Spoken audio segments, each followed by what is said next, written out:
Welcome back to the Maven Show. This is your host Rohit. Today we have Irina, the founder of TrackMage. Thank you, Irina, for getting into the show. Thank you, Rohit, for having me here. I'm the founder of TrackMage, as you shared. TrackMage is a software for e-commerce sellers that helps them create extra sales from existing customers on autopilot. Well, originally the name TrackMage was TrackMagic, but when we realized that the trackmagic.com was taken, and we had to change it to TrackMage. So it literally stands for the shipment tracking like magic. So when it comes to explaining what TrackMage actually does, is that do you remember how you order something on Amazon and then they send you an email and a lot of notifications to let you know where the package is and keep you up to date as it makes its way to your house? Well, after you get the package, they also send you an email asking for a review.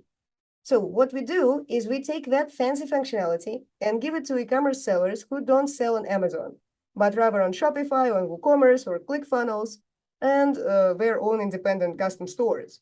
Well, thanks for being on the show. We will be talking about a bunch of things today regarding the customer experience and how to improve the customer experience and so on. So, first of all, would you just like to explain a bit about yourself, a little more, like how you started with entrepreneurship or how you get into these businesses and so on, and what are your plans for future into the same? So originally, I started as everyone. I used to work in a 9 to 5 job in an office. We used to sell frozen berries abroad. And at some point, I just got really, really tired of taking orders from the boss and just having to adjust to somebody else's logic or their demands. So I felt adventurous, and then I met the right person. I got married, and together with my husband, we went to China without speaking Chinese. And in China, we started our own business, shipping products to e-commerce sellers all over the world.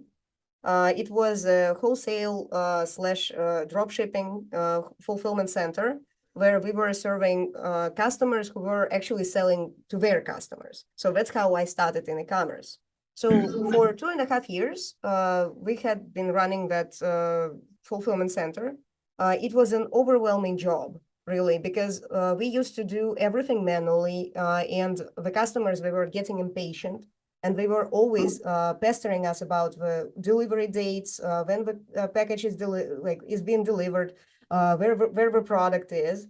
And actually, that was it wouldn't have been such a big problem if it wasn't for the time zones difference.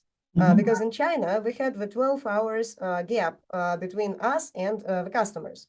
So we had to reply, and sometimes the customers, they were so impatient that they issued some refund requests on PayPal, which was damaging for the business.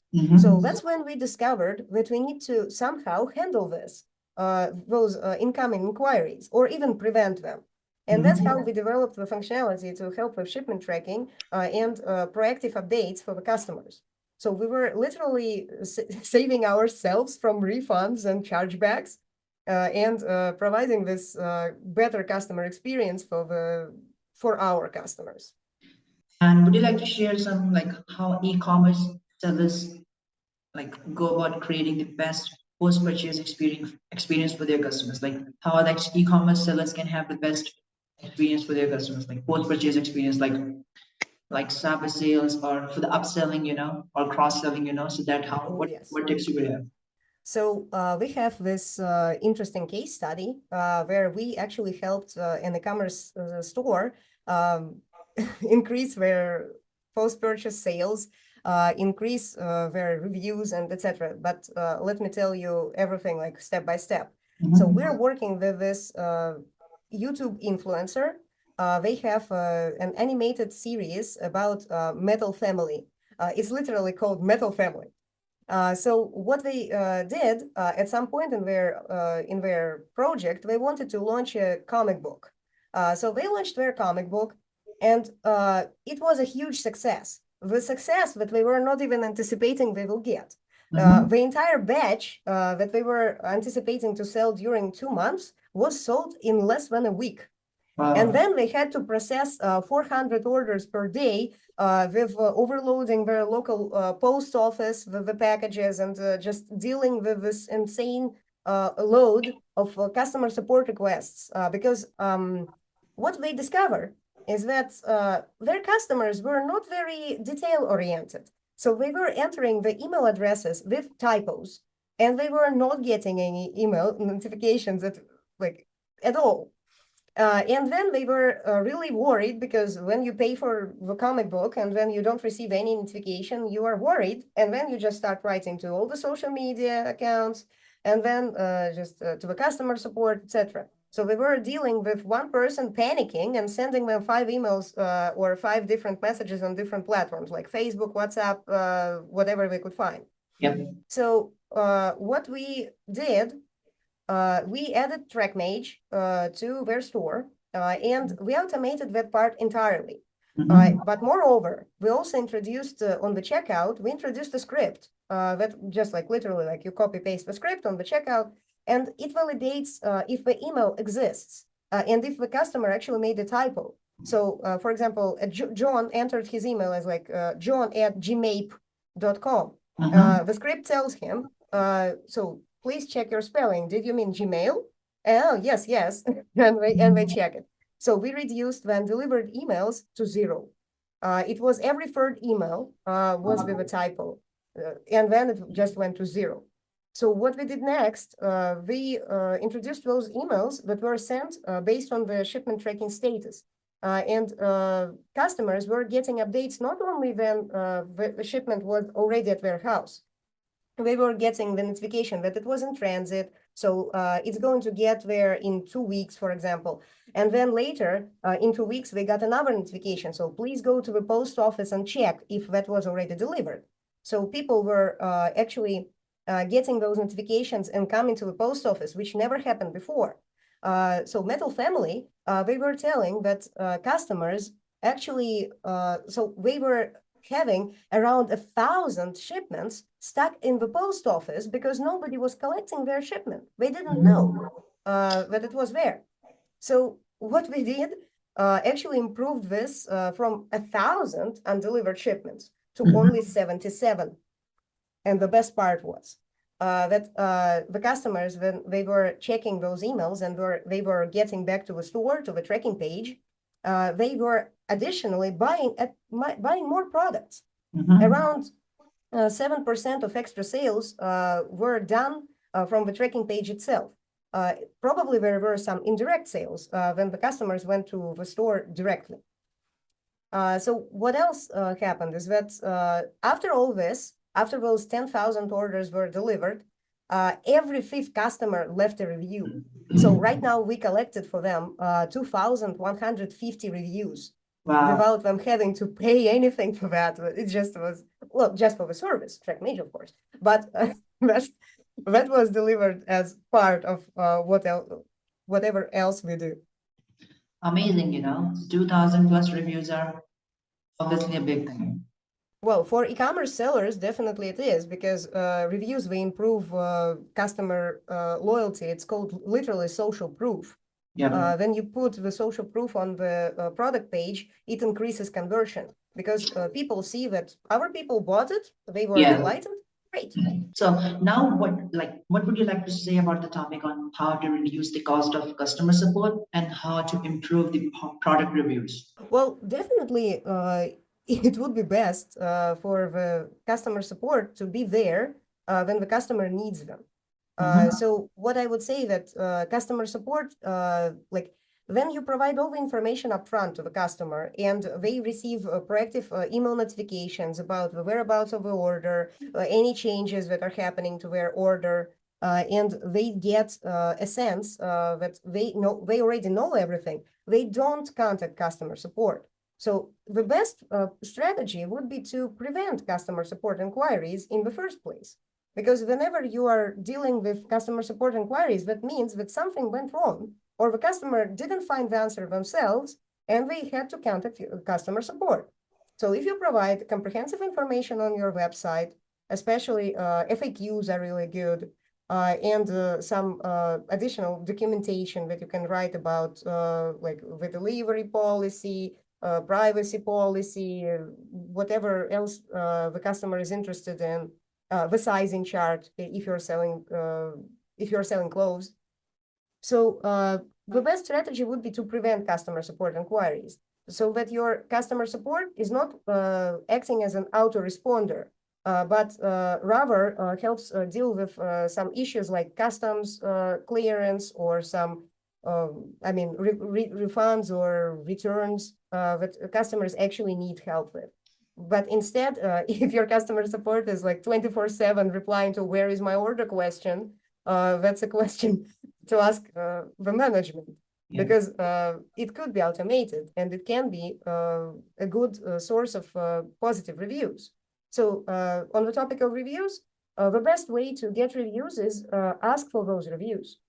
That sounds kind of obvious, but a lot of businesses don't ask for reviews, even after they delivered an amazing service. I don't know where this comes from. Maybe it's some kind of anxiety, where the business is not really sure if the review is going to be positive. That's why they are not asking.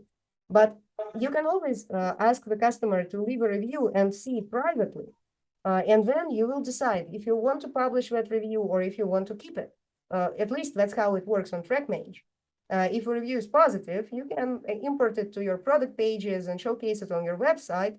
But if a review is negative, you can literally just send an email to the customer or contact them through their phone number and try to resolve that situation. Maybe offer them some kind of discount or an apology or additional products that you can send to them free of charge just to remedy the situation. So about the reviews is just ask for the reviews. So my last question will be pretty simple, what else would you like to share about how to improve the customer experience, like post-purchase customer experience, how e-commerce sellers can improve and how any businesses can also improve for the same? Well, I would like to share the 3 tips that literally revolutionizes the post-purchase experience. So the first would be to bridge the communication gap. After the sale is done, usually the communication stops. And that's the unfortunate truth that is really plaguing the e-commerce industry currently. So the best would be to still maintain the communication with your customer after the sale, share with them the information about their packages. The best part about that is that customers don't treat those emails as marketing. They treat it as useful transactional information. And since they treat it as transactional information, they open those emails. And we've seen unheard of open rates for those emails of 60% or even more, because customers are genuinely interested where the package is. And when they come there, it's a big opportunity to show them additional products that they can buy. Because the customer is not expecting to be sold to, but still they do see those products and they buy. So the conversion rate is around 7%, so from 5 to 10%. So another tip would be to definitely ask for reviews. So once you do ask about reviews, also mind the timing. The timing is of essence because, for example, if you don't have an email messaging system like TrackMage that sends email notifications based on the shipment status, you can send them an email notification about their review way too early. What if the customer hasn't gotten the product yet? They don't even know what to tell you because you asked for a review before they actually got the package. So the best strategy would be to send them that email to ask for a review after they received their product and after they tried it at their actually the highest moment when they are hyped because they just literally got it maybe minutes ago. And then the third would be just definitely don't ignore your customers, because customer support needs to be there when the customers need it. So I had this interesting experience that I want to tell you about. So once I ordered a t-shirt from one German store, and during the process, I received an email that was saying that the package was sent not to Bulgaria, but to Belgium. I said, like, okay, that doesn't sound right. How about I send them an email? I emailed them, And then I got a bounce back, like literally this sender does not exist. Okay, maybe that was not the right email. I Googled their store. I went to the contact us. I found the right email. I sent it to them. 2 days passed. Nobody replied. Okay, I'm persistent. I called them. An autoresponder in German told me something what I didn't understand, and nothing happened. I couldn't communicate to them. So I tried to reach out to even DHL that was delivering the package to reroute the package to right country. That was the only place where I could actually get a reply, but it wasn't from the store, it was from DHL. And later, the worst part was that I literally had to go to PayPal and cancel the order because I didn't understand if I'm going to receive it or not receive it. And there was literally no response from the store. I was even questioning if the store was operational. So after all this, in 2 weeks, I received the t-shirt. That was rather unexpected because I thought that I wouldn't get it. But that wasn't the highlight of my week because in one more week, I received the second t-shirt because they were probably trying to fix some kind of problem, but they never bothered to reply to a single email or to a single call. So they should have addressed it. And customer support needs to be there for the customer to actually see that there is another human being on the other side of the screen and that they feel at ease when they're waiting for their order.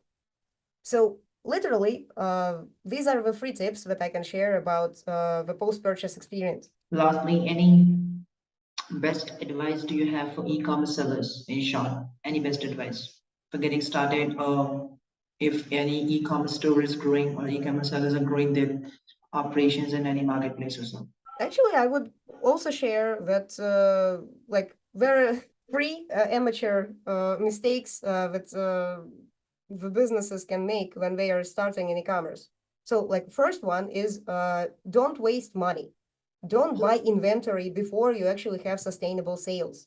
So when you are starting an e-commerce business, I've seen a lot of horror stories where the entrepreneur starts from investing, let's say, $5,000 into the supplement, and then they store it in their garage, and they don't know how to sell it for the love of God because they don't have experience and they don't have any marketing or traffic generation strategies.